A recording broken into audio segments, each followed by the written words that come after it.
안녕하십니까. 중앙일보 김한영 논설위원입니다. 오늘은 그 옆집 남자가 사는 법이라는 책을 최근에 출간하신 이경수 작가님을 모시고 이 남자의 행복에 대해서 한번 여쭤보기로 하겠습니다.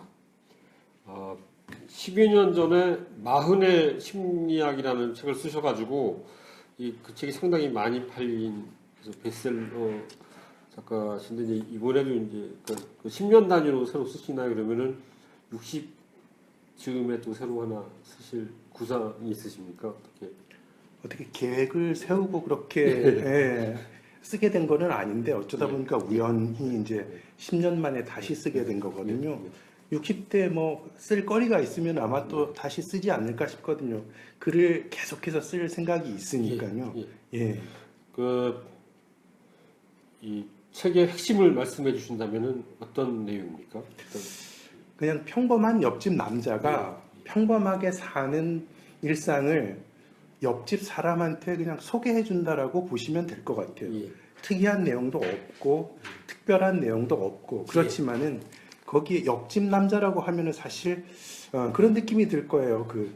잘 알지는 못하지만 좀 알고 있는 사람, 그리고 약간은 친숙한 사람, 그런 사람이 어떻게 살아가는지, 그리고 어디에서 좀 인생의 어떤 의미라든가 삶의 기쁨이라든가 그런 부분들을 발견해 나가는지, 그런 부분들을 그냥 평범하게 그렇게 얘기를 하고 있는 책이라고 보시면 될 것 같아요.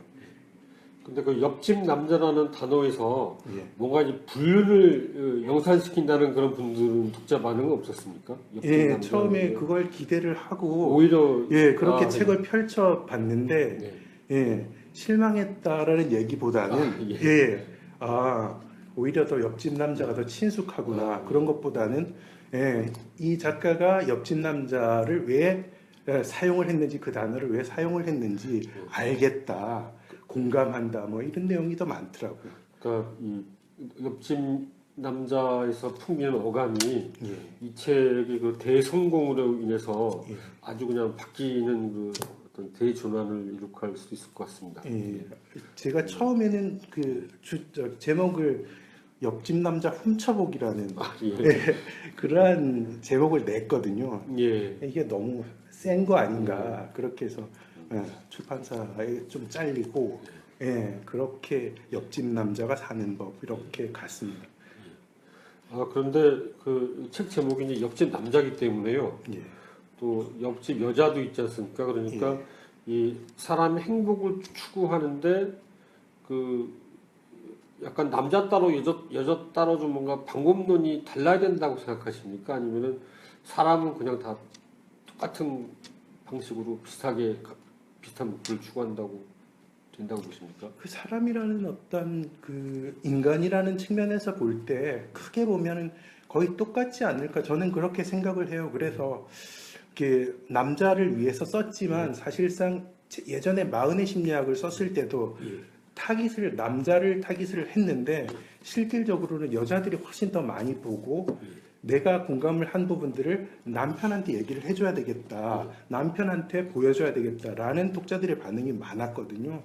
이번에도 사실상은 그 남자 입장에서 썼지만 어떻게 살아가는 게 꼭 남자, 여자 이렇게 나눌 필요는 없을 것 같아요. 행복이라는 측면에서 보면 남자가 느끼는 행복이나 여자가 느끼는 행복, 디테일하게 들어가면 다르겠지만 그 삶의 즐거움이라든가 이런 부분들 크게 보면은 거의 비슷하지 않나. 굳이 남녀로 나눠서 남자가 느끼는 행복, 여자가 느끼는 행복 이렇게 나눌 필요는 없다. 그냥 사람이 느끼는 행복. 제가 남자기 때문에 이제 옆집 남자가 사는 법이라고 썼지만 그렇게 저는 보고 싶어요. 대체적으로 여성 독자와 남성 독자의 반응이 비슷합니까? 아니면 전혀 이렇게 상반되거나 뭐 그런 건 없습니까? 이번엔 보니까 여성 독자들보다는 아직까지는 남성 독자들이 좀 많이 보시는 것 같더라고요. 그래서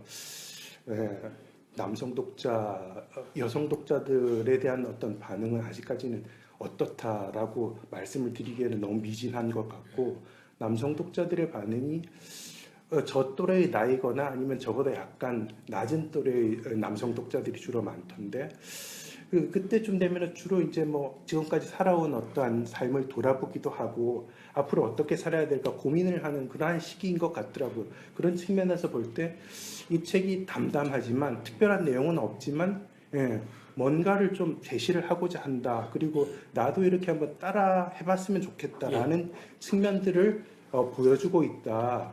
이렇게 얘기를 하시는 분들이 조금 있거든요. 예. 그 따라 해볼 만한 건 어떤 게 있습니까? 이 책 제목에 대한민국 남자들의 7가지 행복 리스타트라고 돼 있거든요. 예. 7가지라는 게 그 뭐 어떤 게 있습니까? 다 알려주시면은 이 책을 사볼 필요가 없으니까 좀 이게 재밌는 것만 좀 몇 개 예. 소개해 주시죠.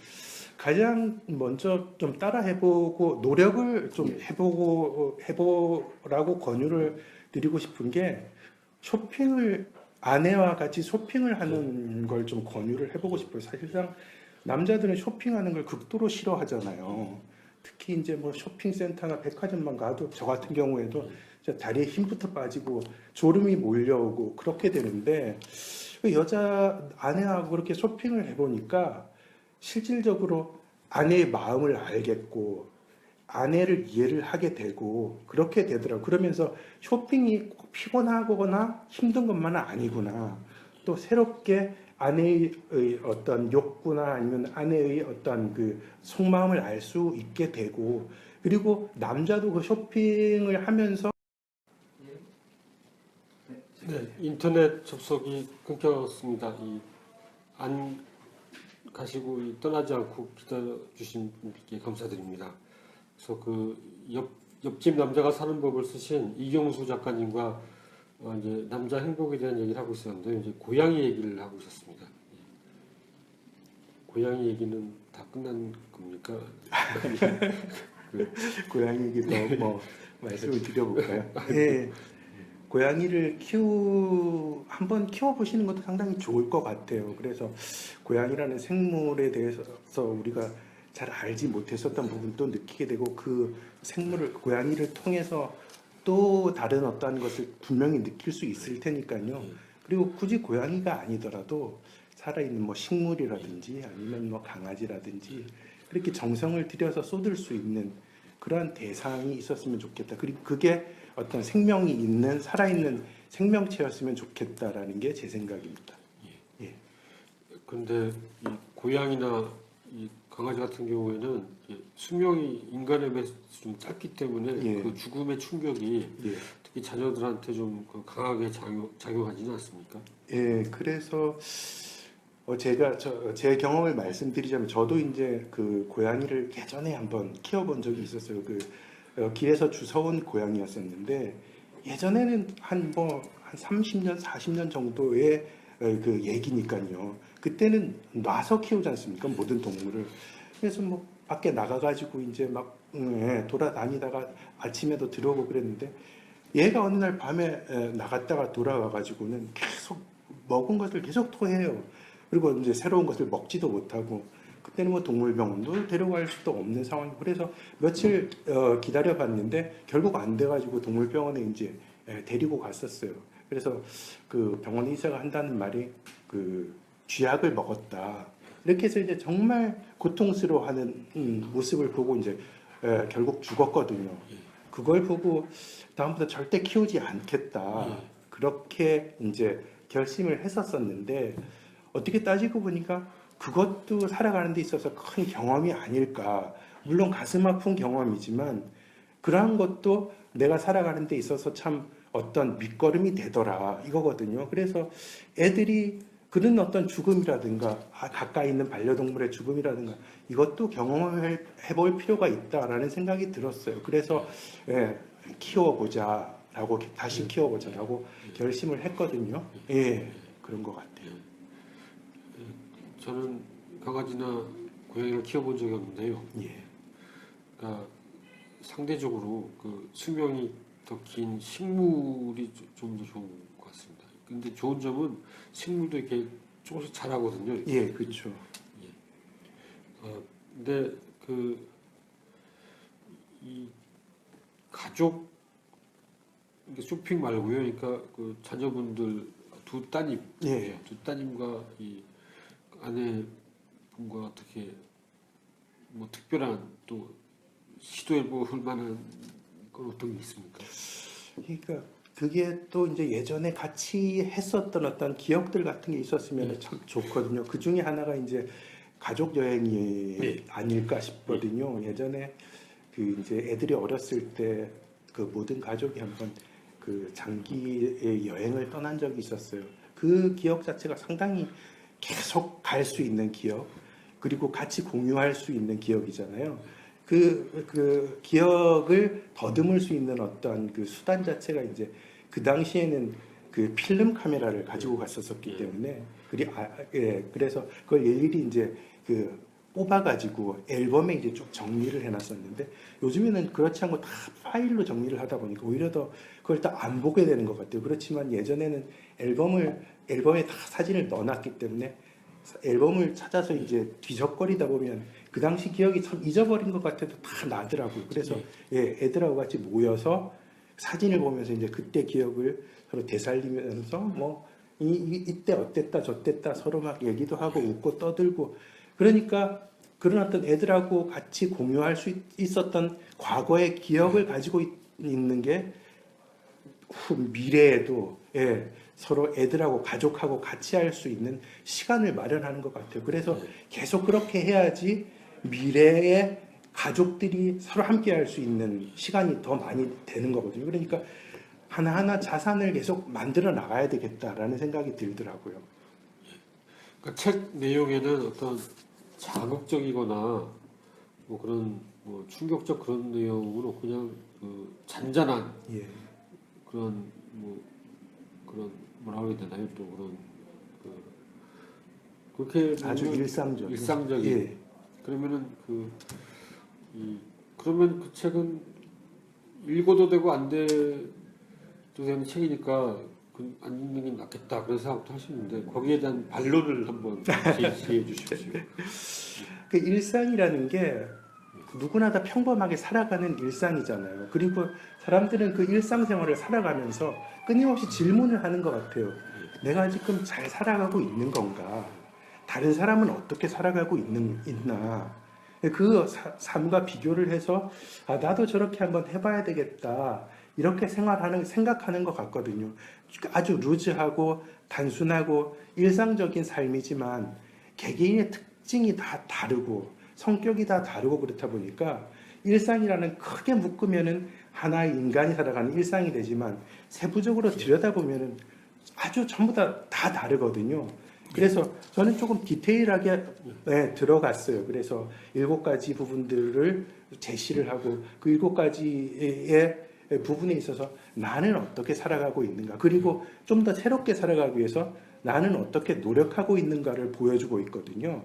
그렇게 해서 그 부분들을 한번 비교를 해보시면 꼭 사서 비교를 한번 해보시면 나도 잘 살아가고 있구나, 아니면은 나도 좀 저렇게 한번 시도를 한번 해볼까, 맞다, 이건 이렇게 살아가는 게 맞는 거구나, 공감도 하실 수 있고 내가 새로운 시도를 하실 수도 있고 그렇게 될 것 같아요. 그래서 여러분들도 잘 살고 계십니다. 그렇지만 저 같은 옆집 남자가 살아가는 삶을 한번 보시고 한번 따라해보거나 본받을 점이 있으면 한번 해보시면 삶이 조금 더 즐거워지고 의미가 있어지지 않을까 생각하거든요. 그러니까 뭐 외람되어 말씀이나 이제 제가 보기에 이 책의 의미는 옆집 남자가 사는 법의 의미는 그 사람들이 다 모이면은 다 정치에 관심 있는 것 같고 뭐 차기 대권 주자가 뭐 어쩌고저쩌고 있고 뭐 충청도 대망론 그런 얘기도 하고 뭐 그래 있고 정치는 또 그렇고 또 이제 경제적으로는 또 노후 걱정을 많이 하니까 옛날에는 노후 파산이라고 그랬는데 요즘 뭐 중년 파산을 한다 뭐 그런 얘기도 하고 경제 아니면은 그 정치 권력 아니면 돈 얘기만 하고 있거든요. 그래서 이 돈도 아니고 권력도 아닌 어떤 일상의 재발견의 의미가 있는 것 같습니다. 그런데 이제 제가 마침 내일자 중앙일보 이 서평란 조금 전에 이제 노르웨이 작가인데 칼 오베 크나우스 고르라는 분을 전화 인터뷰를 한 거가 내일 나오는데 이제 그분은 노르웨이가 인구가 500만인데 50만 명이 그분의 책을 산 거예요. 근데 그 책이 약간 좀 자극적이고 뭐 그런 게 있는 것 같아요. 근데 이 일상이에요. 이제 그분의 이제 아버지와의 관계, 형제들과의 관계, 뭐 그런 아내와의 관계, 뭐 그런 그러니까 일상을 쓴 거거든요. 근데 일상에 대해 쓴 건데 그 책이 뭐 노르웨이어 원본은 한 8권이 되는 거예요. 이만큼 되는 거예요. 그러니까 그 일상이라는 거가 뭔가 엄청난 게 또 이게 담겨 있는 것 같습니다. 예. 근데 저는 이제 옆집 남자라는 예, 게 예. 평범한 남자를 상징을 예. 하는 거잖아요. 예. 옆집에 특이한 남자, 아주 특별한 남자가 산다라고 생각하는 그 옆집 사람들은 많이 없지 않습니까? 예, 그래서 그 옆집 남자의 삶을 살짝 한번 엿보는, 예. 그래서 아, 나도 잘 살고 있구나. 좀 위안을 받고, 예, 그렇게, 예, 살았으면 좋겠다라는 바람을 담고 있고요. 예.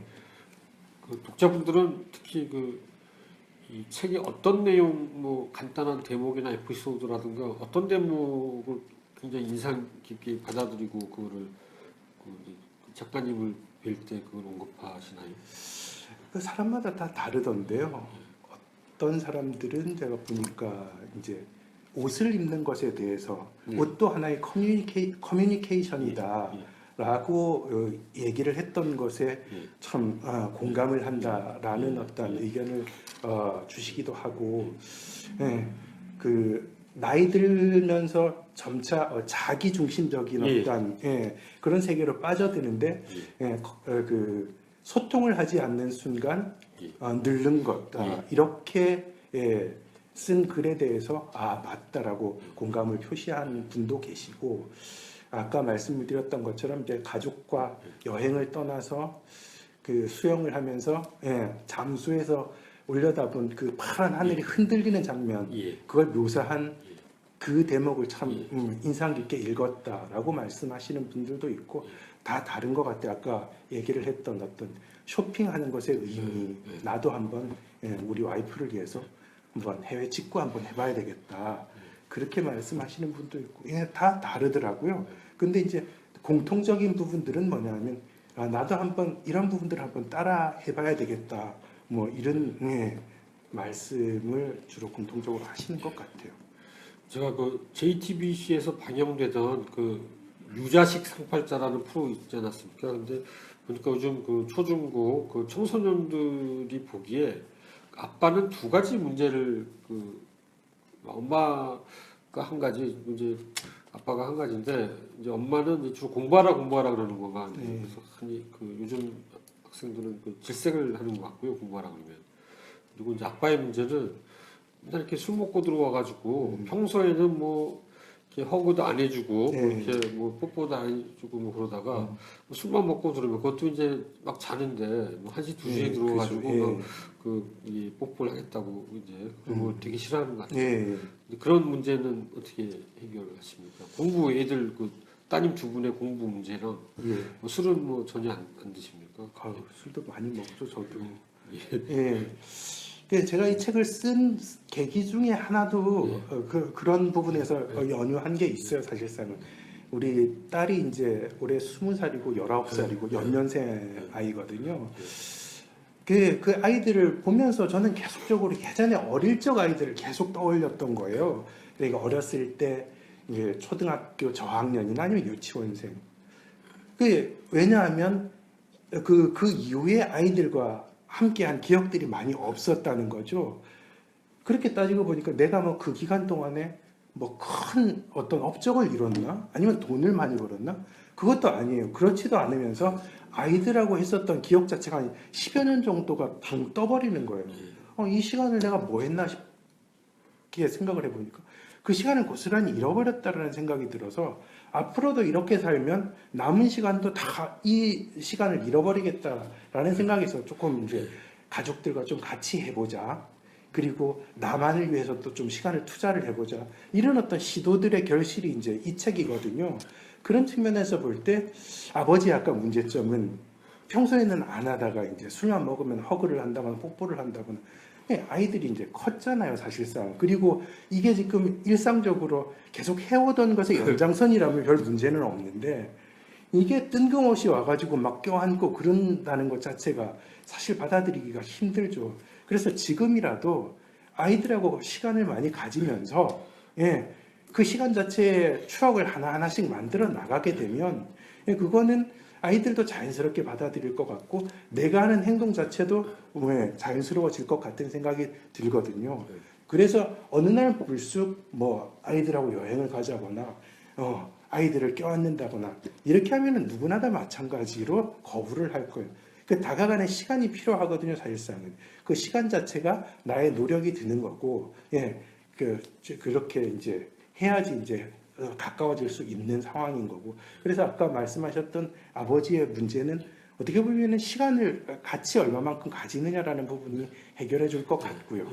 아까 뭐 공부 같은 부분들은 관심을 가져야 될 것 같아요. 사실상 워낙 이게 우리나라의 어떤 교육열이라든가 그런 부분들이 워낙 뜨겁고 그렇잖아요. 그래서 지금 우리 큰 딸이 지금 재수를 하고 있거든요. 재수를 하고 있고 이제 둘째 딸은 고3이고 그래서 제가 지금 수험생 둘을 이제 케어를 하고 있는데 하나는 이제 둘째 딸은 그 엄마가 이제 서울에서 케어를 하고 있고 저는 이제 지방에 내려가 있는데 큰 아이는 이제 저와 같이 내려와 가지고 이제 혼자 독학으로 공부를 하고 있는 상황이어서 관심을 기울이지 않을 수가 없는 상황이에요. 그래서 관심을 가질수록 내가 해야 될 아버지가 해야 될 어떠한 일들이 보이더라고요.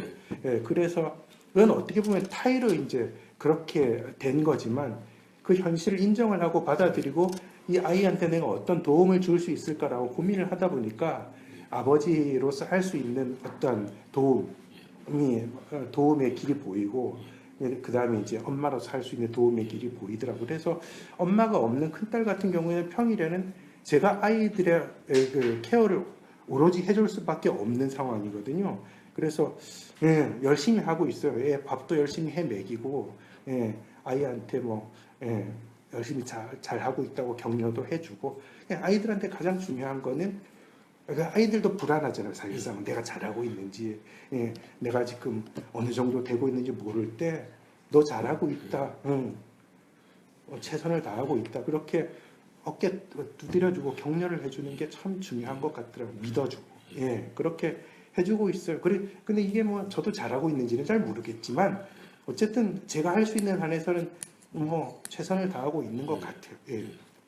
혹시 10년 전에 나온 그 마흔의 심리학하고 이 책을 뭐좀 스스로 좀 비교해 보신 적 있습니까? 아니면 두 권을 다 읽은 독자라든가.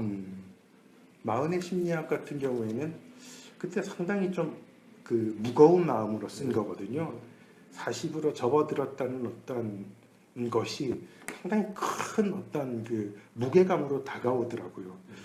앞으로 어떻게 살아야 될지도 모르는 상황이고 그리고 새로운 선택의 기로도 있었고 그리고 뒤를 돌아보니까 내 인생 자체가 뭐 그렇게 잘 살아온 것 같지도 않고 참 내가 이러려고 살아왔나 싶은 생각이 들고 그래서 참 우울하고 무거운 마음으로 썼던 책이 마흔의 심리학인데 이거 같은 경우에는 그렇지는 않은 것 같아요. 기분 좋게 그냥 가볍게 그냥 펜 가는 대로 그렇게 쓴 거였기 때문에 그 당시에 책 자체가 좀 심각했다거나 아니면 조금 우울한 기분이나 아니면 좀 뭐 그런 느낌이 들었다면 이번 책 같은 경우는 그냥 가볍게 그냥 백화점 가서 그 아이 쇼핑하듯 그냥 휙 스쳐 지나가듯이 그냥 한번 가볍게 읽어도 될 만한 책이 아닌가 그런 생각이 들어요. 비교를 해보면 그렇지만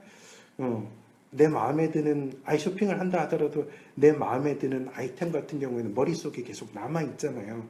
그런 것처럼 가볍게 읽는다 하더라도 몇 가지는 좀 머릿속에 남아 있지 않을까 그런 생각을 그런 바람을 해봅니다.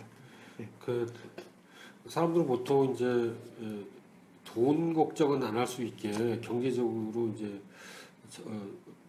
자립해가지고 그 노후 대책 걱정 그런 거 없는 거 그거 한 가지인 것 같고요. 또 다른 한 가지는 최소한 아프지는 말아야 된다. 예.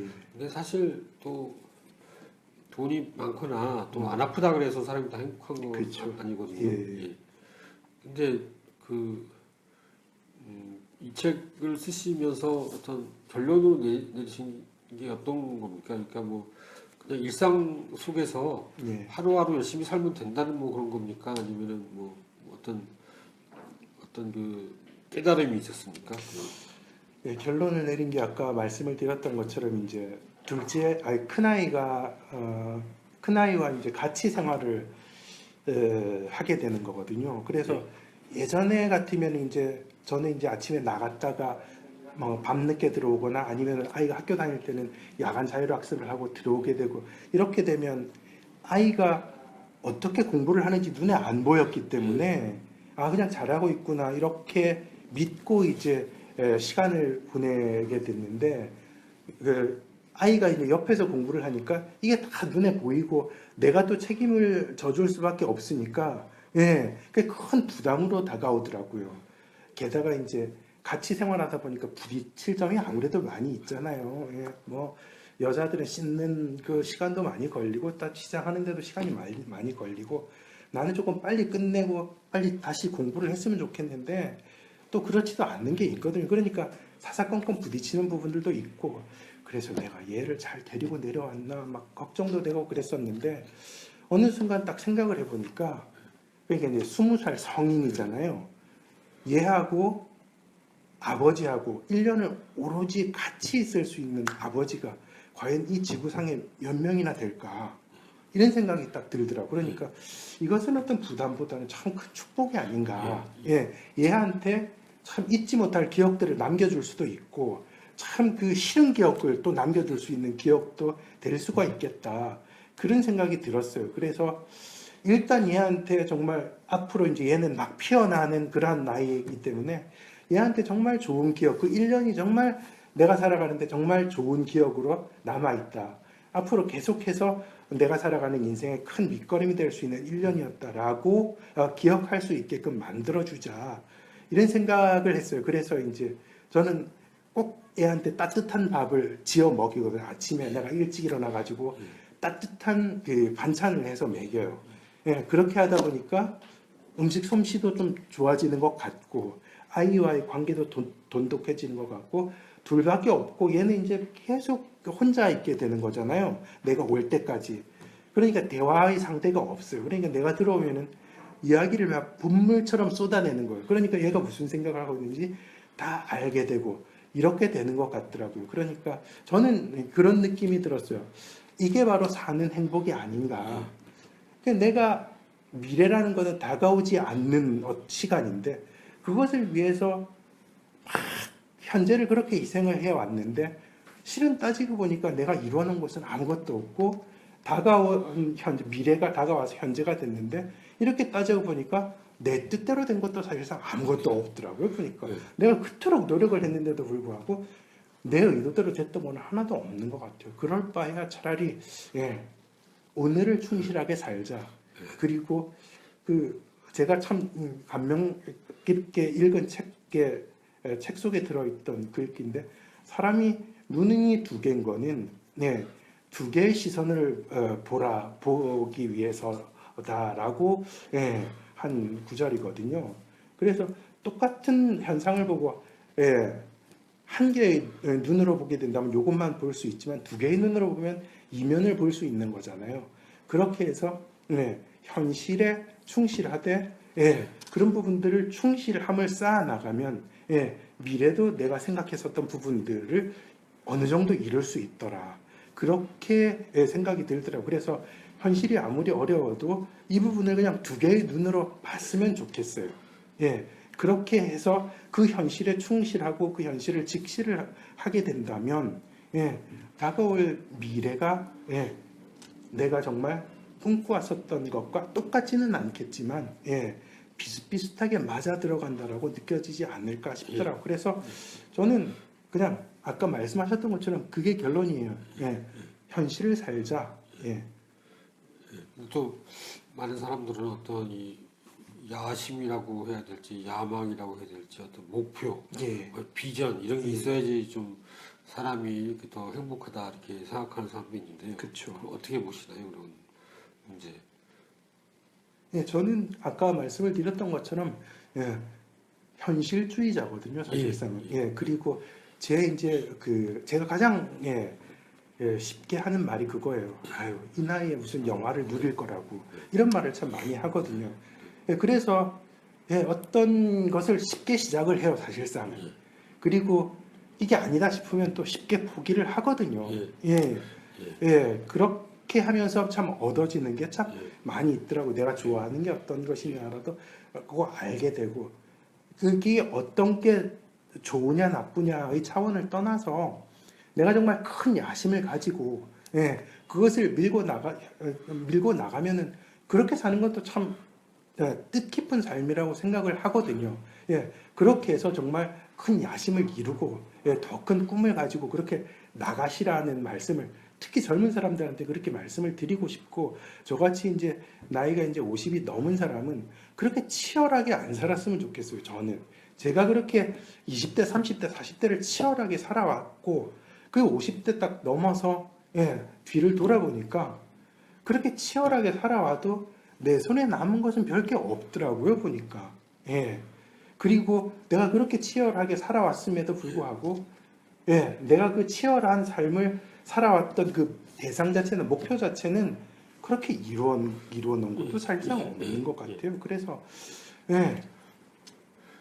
그렇게 말씀을 드리고 싶어요, 저는.